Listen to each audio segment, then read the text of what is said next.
Well, former Scotland captain Andy Nicol joins us once again here on BetSafe. We're looking back at Scotland against the All Blacks. We're looking ahead to Scotland against Australia. How gut-wrenching was it for you on Saturday?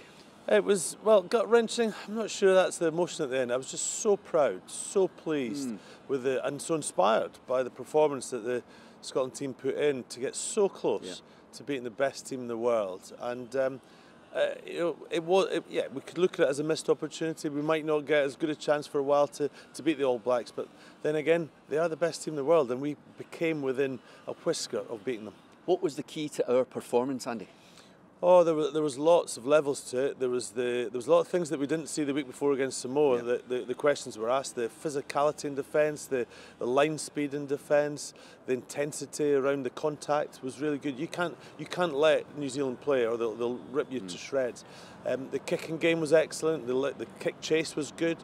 And then the creativity was there as well. So it really was an all-round very, very good performance. And it needed to be, because we were playing the best. And that, for me, was what I asked a lot of questions. I wanted to see a lot of questions being answered by the Scotland team to quantify, almost validate the progress that we thought we'd seen in the Scotland team in the last few years.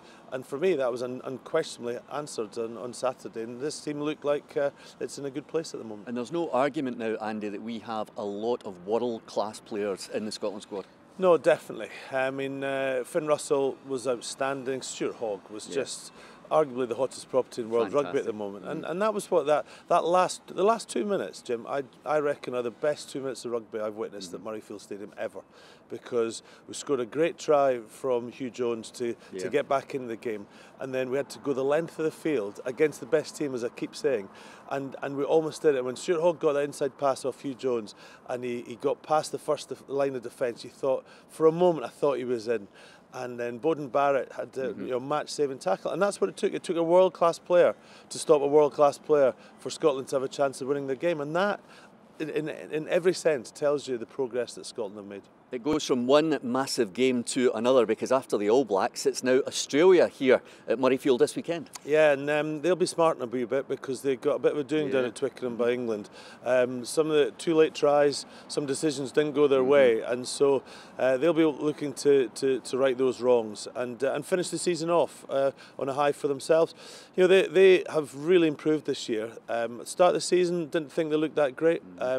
And then, but they turned it around undoubtedly. They've got some great attacking players in there, and Curtly Beale and Foley and Genia really playing at the top of their game, and they'll pose a real threat here. I mean, they beat the All Blacks just about a month ago, so they've got real quality. But for me, this is all about Scotland now pushing on, and if Scotland can beat Australia on Saturday, which I think they can, then this will be a fantastic autumn series. This is a massive test match coming up this weekend, but of course we now look forward to the Six Nations, and Scotland can go into the Six Nations with some optimism. Oh, without doubt. I mean, Scotland won 3 games out of the 5 last year in the Six Nations, best return since 2006, and so and almost what's happened in the summer and then this autumn has meant that they've moved forward. So I'd like to see some of the front 5 come back from injuries. I mean, that was what made the performance out here against New Zealand all the more remarkable.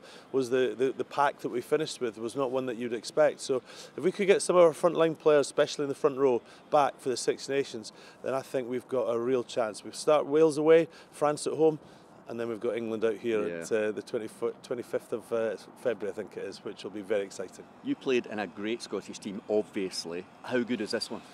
Oh no, this is very good. I mean, it's got all component parts of it. You know, but what this autumn has done is proved that there's real strength and depth.